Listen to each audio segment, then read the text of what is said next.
Hello good morning students. तो बेटा last class में अपन एक्सरसाइज 9.2 के कुछ क्वेश्चंस किए थे। क्वेश्चन नंबर 5 तक ना, क्वेश्चन नंबर 6 को देखिए। थोड़ी तबीयत खराब है यार।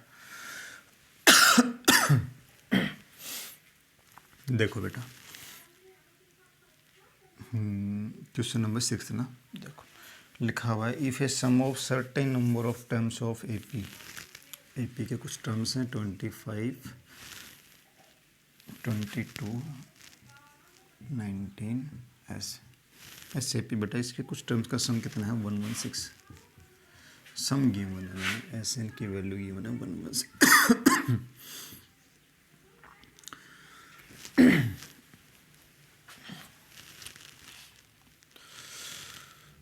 थोड़ी प्रॉब्लम है ना आज, कल सर्दी ज़्यादा थी, लग गई वो फीवर भी रखा। देखो भाई ना, फाइंड दैट लास्ट टर्म हमको फाइंड करनी है, एल हमको फाइंड करना है बेटा, ठीक है। तो समझ देखो, ए का कितनी वैल्यू बेटा, फर्स्ट टर्म है 25, common difference D equal to second term में से फर्स्ट माइनस करेंगे तो 22 माइनस 25, तो देखो -3। और हमको एस एन गिवन है, लास्ट टर्म हमको फाइंड करनी है, तो एन निकाल लेते हैं बेटा पहले ना। तो S N equal to n/2 2a plus n-1 into D. देखो एस एन की वैल्यू 116, n/2 2 इंटू ए का मतलब 25 है, प्लस n-1 डी की वैल्यू -3। तो बेटा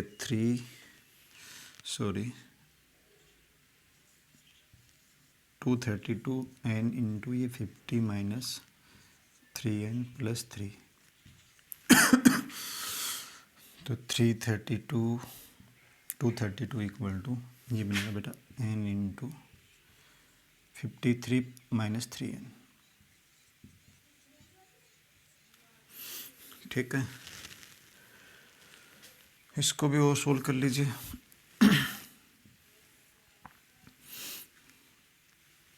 तो ये बनेगा finally 232 equal to 53n minus 3n square, इसको धर लिया हूँ तो 3n square minus 53n minus 232 equal to 0। अब इसके फैक्टर करो यार, मल्टीप्लाई करने पे क्या आना चाहिए 232 इंटू 3 क्या, तो डिवाइड किया 2 से, तो 116 इंटू 3, फिर 2 से किया तो आ जाएगा कितना, ये 58 इंटू 3, फिर 3 से कर लो 58,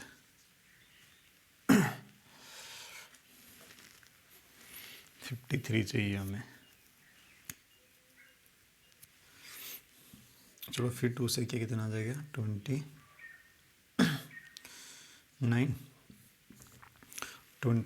और 4 8 से 24, तो बनेगा 3 और ये 5, ठीक है। तो इससे फैक्टर बन जाएंगे 3n square minus 29n minus 24n minus 232 equal to 0। n common आया बेटा तो 3n माइनस 29, यहाँ 24 कॉमन आएगा तो n 8 कॉमन आ जाएगा तो 3n माइनस 29, तो 3n माइनस 29 और ये n माइनस 8 इक्वल टू 0। तो यहाँ से n की दो वैल्यू आएंगी 8 और 29/3। ये पॉसिबल नहीं है, ये पॉसिबल है भाई। जो टर्म्स होंगे कंप्लीट हो गए, 10 टर्म है, 12 टर्म है, 12 टर्म ऐसे, तो 29/3 टर्म्स तो हो ही नहीं सकती। n की वैल्यू बढ़ गई 8। एक बार तो इसको नोट कर लो, ओके।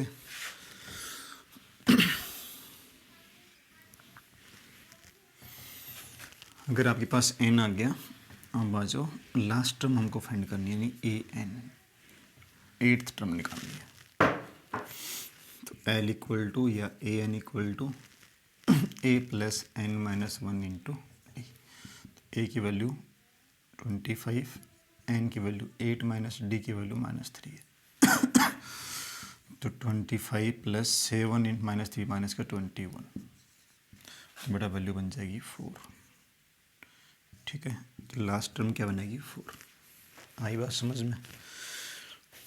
क्वेश्चन नंबर आई है 7th में।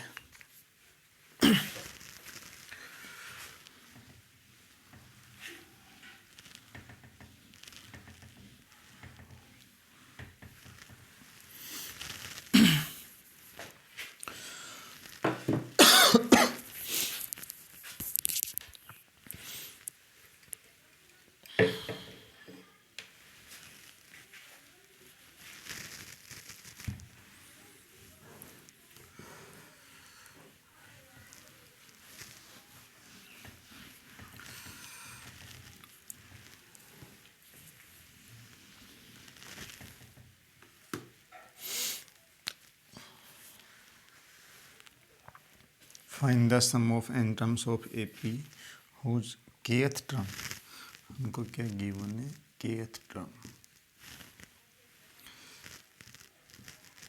क्या लिखिए 2k 5k + 1।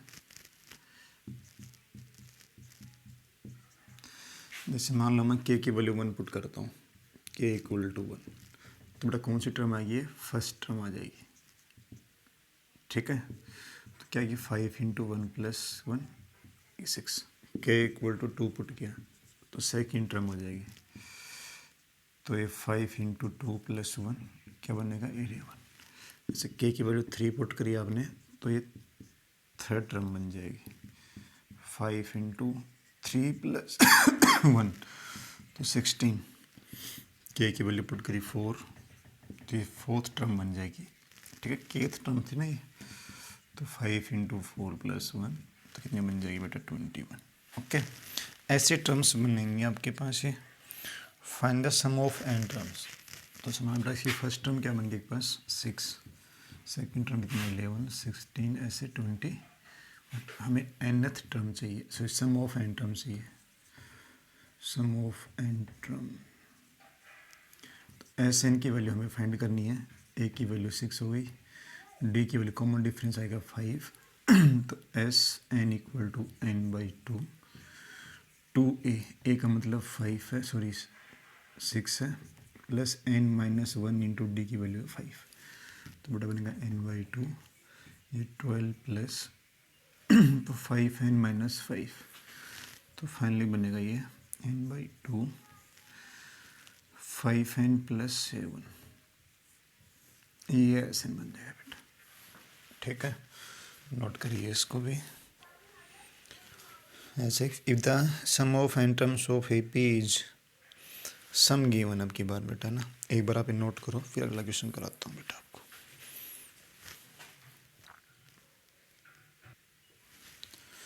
अगला क्वेश्चन देखो बेटा, हमें नेक्स्ट में SN गिवन अब की बार है ना, इसमें तो केथ टर्म गिवन थी, उसमें सम गिवन है n की फॉर्म में। तो समझना बेटा एक बार आप लोग, जैसे मान लो मैं कहूँ भाई आपसे एक AP है, उसमें टर्म एक ही 3, तो इसका SN, इसका सम में कितना आएगा, 3 आएगा, है ना। और मान लीजिए इसमें 2 टर्म है, 3 है और एक टर्म आपके पास मान लीजिए 7, है ना, कॉमन डिफरेंस 4 या 2 ही टर्म थी, तो इनका सम यानी दो टर्म्स का टर्म सम आएगा नहीं आएगा, ये 3 + 7 आएगा। कितना आएगा, 3 + 7 आएगा नहीं आएगा। एक मिनट बेटा, देखो बेटा कोई आगे थे बाहर से, अगर 2 टर्म्स हैं तो बेटा इनका सम कितना आएगा, S2 3 + 7, 3 + 7। अगर मान 3 7 और मान लीजिए मैं कहूँ आपसे एक और टर्म है 11, है ना, तो S3, ये 3 टर्म्स का सम आएगा 3 + 7 + 11, है ना। यानी अगर n की वैल्यू 1, अगर एक ही टर्म है तो एक ही टर्म आएगी उसके अंदर, और वही आपकी फर्स्ट टर्म भी बनेगी। ठीक है, S2 का मतलब 2 टर्म्स का सम है, 2 + 3 का नेक्स्ट दो टर्म्स का सम है ना। ऐसे S3 का 3 टर्म्स का सम। अब समझना आप लोग एक बात को, हमें SN गिवन था, SN के दे रखा था, SN = गिवन है PN + QN का स्क्वायर, ये SN गिवन है। मान लो ये जो भी ए पी थी उसका फर्स्ट टर्म A1 है, सेकंड टर्म A2 है, थर्ड टर्म A3 है, नेक्स्ट फोर्थ, ऐसे मान लीजिए टर्म्स हैं। तो अगर मैं Sn की वैल्यू इसमें 1 पुट करता हूँ, इसका मतलब S1 चाहिए 1 यानी एक टर्म का सम, तो P into 1 plus Q into 1 का स्क्वायर क्या बोला P प्लस Q। अब ये किसको डिनोट करेगा S1, फर्स्ट टर्म का सम यानी A1 की वैल्यू बताइए, ये किसकी वैल्यू है A1 की वैल्यू, ठीक है। अगर n की वैल्यू 2 पुट करता हूँ इसमें तो S2 की value P into 2 plus Q into 2 का स्क्वायर तो बना 2P प्लस 4Q, ये किसकी वैल्यू, दो टर्म्स का सम यानी A1 प्लस A2 की वैल्यू है ये, ठीक है।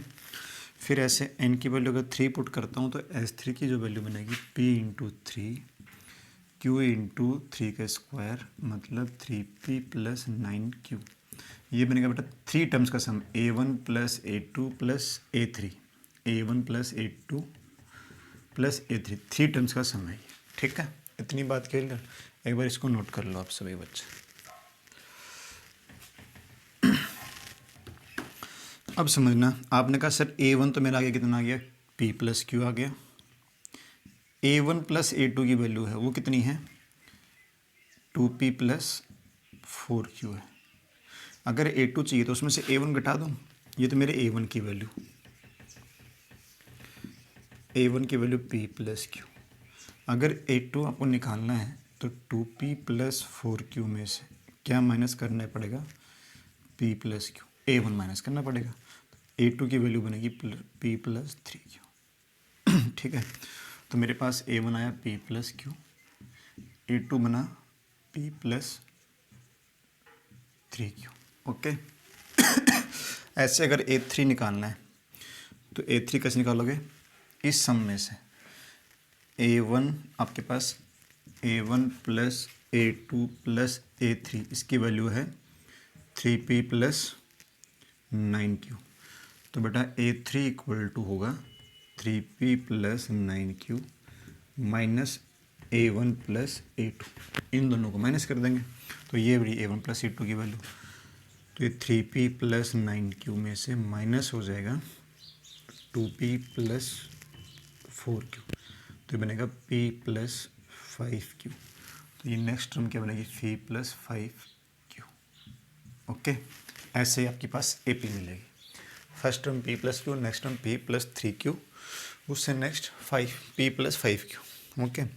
हमसे क्या पूछा है फाइंड द कॉमन डिफरेंस, अब कॉमन डिफरेंस पे आ जाओ भाई, अब हमें AP मिल गई, कॉमन डिफरेंस देखो कैसे निकालेंगे।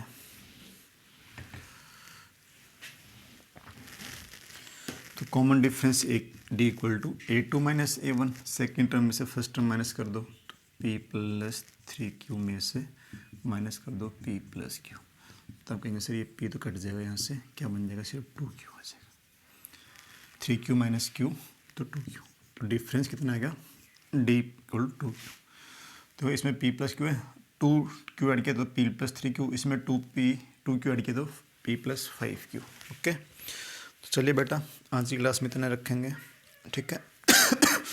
Okay bye, take care.